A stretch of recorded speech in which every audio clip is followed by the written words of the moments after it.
I hate school. देखो मुझे पता है तुमने ऑलरेडी इस टॉपिक पर 100 वीडियोस देख रखे हैं। हेलो मित्रों, पता है स्कूल में ना मैं बहुत ही ज्यादा नटखट था, तो चलो मैं तुमको आज एक किस्सा सुनाता। अरे अरे ये टैंक अंदर क्यों आ रहा है? इधर कोई 26 जनवरी की परेड थोड़ी ना चल रही। 1 2 1 2 1। स्कूल ने हमें डिसिप्लिन के नाम पर क्या सिखाया है? जूते साफ होना चाहिए, बाल छोटे होना चाहिए और नाखून भी कटे हुए होना चाहिए। फिर भले ही तुम एक आतंकवादी हो, अगर तुम्हारे जूते साफ है और बाल छोटे हैं तो तुम्हें कोई कुछ नहीं बोलेगा। ओए नमन नमन, सारे वायर लगा दिए ना? हाँ भाई, सारे वायर लगा दिए, अब मजा आएगा ना ये। अरे किसी ने प्रिंसिपल ऑफिस उड़ा दिया। किसने उड़ाया है? इन दोनों के तो बाल छोटे हैं। तूने उड़ाया है, तेरे बाल बड़े हैं। अरे सर, लेकिन मैं तो आपके साथ आया अभी। बहुत झूठ बोलता है तू, लंबे बाल वाले। चल पुलिस पास। मेरी स्कूल में असेंबली के टाइम पर रोज बच्चों के बाल, नाखून और जूते चेक होते थे, और जिन बच्चों के नाखून या बाल बड़े होते थे या जूते साफ नहीं होते थे उन्हें स्टेज पर ले जाके खड़ा कर देते थे ताकि उन्हें शर्म आए और वो अगले दिन से अच्छे बन के आए। पर पता है क्या, स्कूल के बच्चे बहुत अलग आते हैं। उन्हें नहीं आती शर्म वरम। वो बच्चे स्टेज के ऊपर से हाथ हिला रहे हैं नालायकों जैसे। विवेक विवेक इधर, विवेक देखना इधर। उधर बेचारा विवेक मुंह छुपा रहा है। हट हट। नहीं मेरा दोस्त थोड़ी ना ये जंगली। रवि हाथ हिलाना बंद कर यार। मुझे ना स्कूल की असेंबली आज तक समझ में नहीं आई। असेंबली में ना अलग ही मस्ती चलती है। रोज के रोज कोई सी नई जयंती या फंक्शन आ जाता है, फिर तुम्हारा गंदी शक्ल का स्पोर्ट टीचर आता है और आके ना कुछ ऐसा बोलता है, Students, today is this Jayanti and my father's birthday, so sit down. ऐसी मजेदार इंग्लिश बोल के जाता है, किसी को कुछ समझ में नहीं आता। मगर फिर सारे बच्चे जमीन पर बैठ जाते हैं, सिवाय उन दरिंदों के जिनके बाल और नाखून बड़े बड़े हैं। उन्हें बैठने नहीं दिया जाएगा। उसके बाद 9th क्लास की लड़की आएगी और ऐसे गाने पे डांस करेगी जो तुमने आज तक नहीं सुना होगा। प्यासा हिरन जैसे ढूंढे है जल को, ऐसे प्रभु मैं तुझे खोज रहा, ऐसे प्रभु मैं तुझे खोज रहा। साइड में वो स्पोर्ट टीचर दरिंदों को पीछे खींच रहा है। ए पीछे आओ, आगे किधर जा रहे हो? नाच चल रहा है उधर, पीछे आओ। इसीलिए मैंने बचपन से कभी स्कूल को सीरियसली नहीं लिया। एनुअल फंक्शन नहीं होता स्कूल में, वो जिसमें बच्चों से ही पैसे लेके बच्चों को ही नचाते हैं स्कूल में, फुल बुगी बुगी बना देते हैं।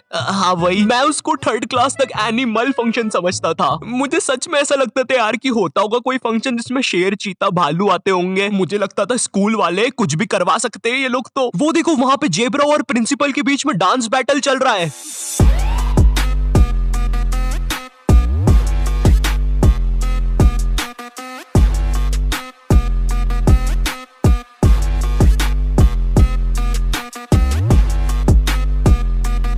तो मैं स्कूल में बहुत पिटा हूँ बचपन से अभी तक। होमवर्क नहीं किया, पोएम याद नहीं की, वो बच्चे मस्ती कर रहे हैं। Twinkle twinkle twinkle. हाँ 3 बार ट्विंकल कैसे बोला तू? Twinkle little star. एक टाइम तक तो स्कूल जाने का मेरा मकसद ही यही था। आज मुझे फिर से स्कूल में मार खानी है। शाबाश मम्मी। ओ शिट, भागो यहाँ से। अब मेरे लिए मार खाना पढ़ाई से ज्यादा इंपॉर्टेंट हो गया था। हाँ मार मुझे और मार, इतना ही दम है तुझमें। दर्द हो रहा है, अब मत मारे। तो ये बात 11th क्लास की है, और मुझे पता नहीं जब तुम 11th क्लास में आते हो तुम पता नहीं खुद को बहुत ज्यादा बड़ा समझने लग जाते हो। ये स्कूल है मेरी, आऊं मैं साइकिल पर, टिफिन खा लूं मैं तो लंच से पहले। आई नो, मुझे पता है, मैं भी ऐसे ही था 11th क्लास में। ये स्कूल मेरी गुलाम, मैं हूँ डिवाइन के साथ। कर दी हमने स्कूल की नाकाबंदी लगा के अलार्म। बंटा है असली है क्या? हाँ डिवाइन, माँ कसम असली है, अभी लिखा मैंने। सर ये लोग ने यहाँ पे रास्ता रोक लिया क्लास की बेंच से। कौन है रे? लग रही है। बंटा ये तो नंगी पीठ पे चट मार रहा है। ओह वैसे हाँ, 11th क्लास में मेरी एक गर्लफ्रेंड भी हुआ करती थी। उसका नाम देंगे हम लोग शार्लेट। और अभी के लिए बस इतना याद रखो, ये बहुत ही बेवकूफ लड़की थी। इतनी ज्यादा कि इसको अगर तुम बोलोगे हाँ ये देखो ये ड्रैगन है, ओ ड्रैगन, मुझे तो डर लग रहा है। हाँ ये लड़की थी मेरी गर्लफ्रेंड। उस हिसाब से तो ज्यादा बेवकूफ मैं हुआ।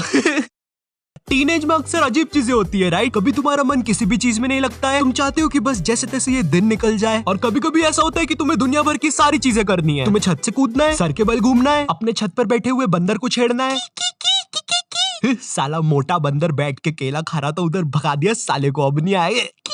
भाई सही बोल रहा हूँ, बंदरों को मत छेड़ना वरना वो पकड़ लेते हैं फिर ग्रुप बना के मारते हैं। एनीवेज, तो ये कहानी जब हम 11th क्लास में नए नए प्रमोट हुए थे। हाँ, इसीलिए वीडियो के स्टार्टिंग में टीनेज और 11th क्लास की इतनी सारी बातें बताई ताकि तुम लोग मेरी वीडियो से रिलेट कर सको, क्योंकि मुझे बहुत अच्छा लगता है जब तुम में से कोई ऐसा लिखता है। ओ भाई कितनी रिलेटेबल वीडियो बना दी है तो। यस, इसीलिए तो मैं जीता हूँ। खैर, तो तुम लोग को पता होगा 11th क्लास में हमको एक सब्जेक्ट चूज करना पड़ता है और यही चीज की वजह से तुम्हारे 10th के सो कॉल्ड फ्रेंड्स तुमसे अलग हो जाते हैं। हाँ, यही चीज मेरे साथ हुई थी। मेरे कुछ दोस्तों ने कॉमर्स ले लिया था और कुछ ने मैथ्स। हालांकि वो लोग अब मेरे दोस्त नहीं है, मगर जब भी मैं उनके बारे में सोचता हूँ नैनी, क्या तुम मुझे तुम्हारा खरगोश दे सकती हो सिर्फ 2 मिनट के लिए? अरे अच्छा ठीक है। Thank you. ये लो नैनी। Okay bye. अरे मगर इसमें से धुआं क्यों निकल रहा है?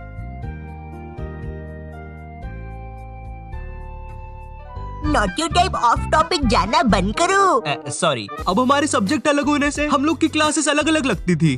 बाय द वे, मेरा सब्जेक्ट बायोलॉजी था, तो हम लोग को अलग अलग क्लास में बैठ के पढ़ना पड़ता था। मगर एक सब्जेक्ट ऐसा था जो हम सबका साथ में लगता था। ये लोग 200 बच्चों को एक साथ एक ही क्लास में भर देते थे और वो सब्जेक्ट था हिंदी। क्योंकि उसका एक ही टीचर था, तो वो टीचर से क्लास संभलती नहीं थी। हम लोग क्लास में बैठ के भोंकते रहते थे, भाग भाग भाग भाग भाग भाग भाग। नहीं, सच में थोड़ा ना भोंकते थे। तो अब वो टीचर से क्लास नहीं संभलती थी, इसलिए वो बोल देता था जिसको भी नहीं पढ़ना है वो बाहर जा सकता है। अब मुझे हिंदी सब्जेक्ट से वैसी ही नफरत थी। मुझे ये तक नहीं पता छोटी ई की मात्रा कहाँ लगती है और बड़ी ई की कहाँ लगती है। अरे ये दोनों सेम ही तो शब्द है, इनमें अलग अलग क्या है? हाँ, मुझे पता है कुछ ज्ञानी लोग कमेंट करने वाले हैं। भाई जो ये वाला 3 है ना, इसको तू ऐसे पढ़ेगा, देख 3। और जो ये वाला है ना, इसको तू ऐसे पढ़ेगा 3। तो ये जो बड़ा वाला है ना, ये सही है।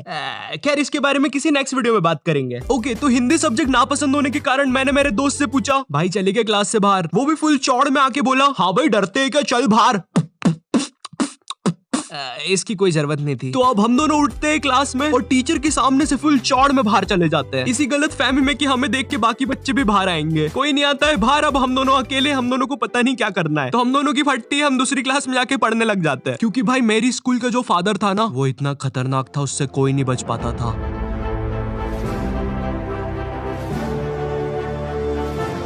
चल चल वहाँ चल, वहाँ चल। हाँ हाँ, मुझसे बच के कोई नहीं जा सकता। हाँ, अब बच के कहाँ जाओगे?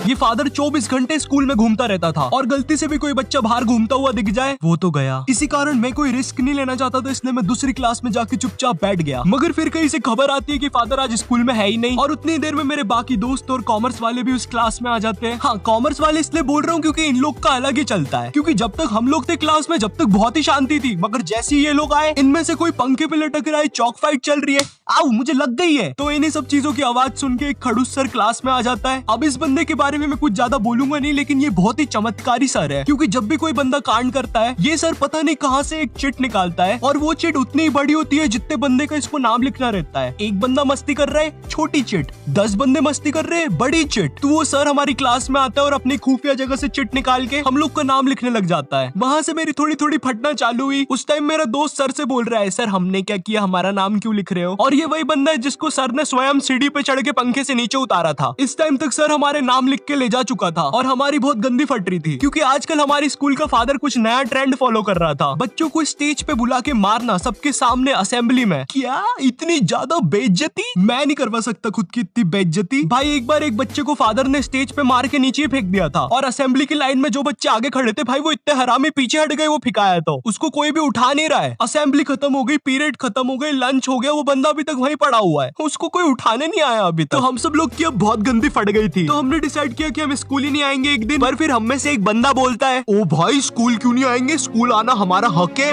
हाँ, अपन एक काम करते हैं, अपन असेंबली के बाद स्कूल आएंगे, क्योंकि कल स्कूल में क्रिकेट मैच भी है, तो मुझे मेरे डोले शोले सबको दिखाने हैं। तो सब लोग को उसकी बात में दम लगा, क्योंकि उन लोग को भी अपने डोले शोले दिखाने थे, तो मुझे भी उनकी हाँ में हाँ मिलाना पड़ा। तो फिर हम लोग का डिसाइड होता है कि हम असेंबली के बाद स्कूल में एंट्री लेंगे, जो कि कसम से महा घटिया आइडिया था। हम लोग ने सोच लिया था अगर असेंबली में हम लोग के नाम लिया अगर फादर ने, तो हम अकेले में पिटने के लिए रेडी रहेंगे। मगर जैसे ही हम स्कूल पहुंचते हैं, शांति, जैसे कुछ भी ना हुआ हो, ना हमारा स्टेज पे नाम आया ना कुछ। हम लोग फुल खुश, हम लोग जाते हैं फुल चौड़ में अपनी अपनी क्लास में पहला पीरियड अटेंड करना है। मगर जैसे ही मैं क्लास में जाके बैठता हूँ, थोड़ी देर के बाद बाई आई आती है क्लास में एक चिट्ठी लेके जिसपे मेरा नाम था। वो चिट्ठी पढ़ के मैम ने बोला आयु जाओ बाहर तुम्हें बुला रहे हैं। मैं इधर फुल इग्नोर मार रहा हूँ। मुझे लगा क्रिकेट मैच है आज, दोस्तों ने बुलाया होगा, पिच वगैरह खोदनी होगी। मैं फुल चौड़ में क्लास से बाहर निकलता हूँ, मगर फिर मुझे मेरे लेफ्ट साइड पे फादर खड़ा हुआ दिखता है। ये नहीं हो सकता। और दूसरी साइड मेरे सारे दोस्त खड़े थे लाइन बना के पिटने के लिए। ये क्यों हो रहा है हमारे साथ? और मैं ये लाइन में सबसे आगे क्यों खड़ा हुआ हूँ? तो अब मैं कुछ कर नहीं सकता था, इसलिए मैं भाग के लाइन में पीछे चला गया। भाई मैं नहीं मर रहा सबसे पहले। थोड़ी देर के बाद फादर हमारे पास आते हैं और हमें अपना अपना बैग लाके स्कूल से बाहर जाने को बोलते हैं, जो कि काफी अच्छी चीज थी अपनी क्लास के सामने मार खाने से। तो हम जैसे ही हमारा बैग लाने पलटते हैं, मेरा आई कांटेक्ट हो जाता है मेरे एक दोस्त से, जो कि बहुत अजीब मुंह बना के जा रहा था। वो देख के मुझे बहुत गंदी हंसी आ जाती है और मैं जम से हंस देता हूँ और वो मुझे देख के हंसने लग जाता है और हमारी हंसी फादर सुन लेते हैं।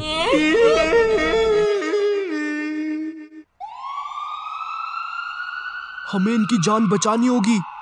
हेलो सिविल हॉस्पिटल, डॉक्टर इन बच्चों की कंडीशन बहुत ज्यादा खराब है, लगता है किसी ने बहुत गंदा मारा है। बच्चे क्या तुम हमें बता सकते हो तुम्हारे साथ क्या हुआ था? वो हमें मारने की कोशिश कर रहा था। मेरा कलेजा। आज डेट क्या है? 7 सितंबर। क्या मैं 10 दिन से हॉस्पिटल में हूँ। मेरे मुंह से खून आ रहा है। आप जाइए यहाँ से, हमारा पेशेंट सीरियस है। अरे कोई नर्स को भेजो।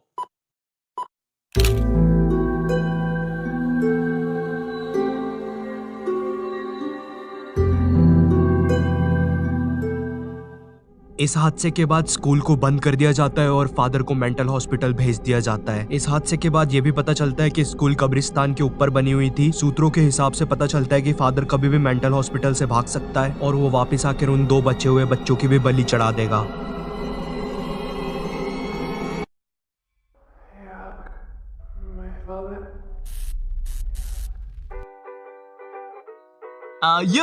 मुझे पता है वीडियो की एंडिंग थोड़ी ज्यादा क्रीपी हो गई है, बट कम ऑन यार, अगर मैं ऐसा बोलता कि फादर ने हमें सबके सामने मारा और घर भेज दिया तो तुम लोग को मजा नहीं आता ना। बट काश सच में मेरी स्कूल कब्रिस्तान के ऊपर बनी होती, मजा आ जाता। बट खैर, अगर तुम्हें ये वीडियो पसंद आई हो, तुम इससे कुछ रिलेट कर पाए हो तो लाइक मारो। लाइक करना बहुत ज्यादा जरूरी है, ठीक है? एंड अगर चैनल पे नए हो तो सब्सक्राइब मारो। इस वीडियो का एक स्क्रीनशॉट लो, उसको अपने इंस्टाग्राम स्टोरीज में डालो, मुझे टैग करो और मौका पाओ मेरी अगली वीडियो में एक प्यारा सा शाउट आउट पाने का। And in this video shout out to Amitosh 28 and मैं मिलता हूँ तुमसे नेक्स्ट वीडियो में। तब तक के लिए बाय।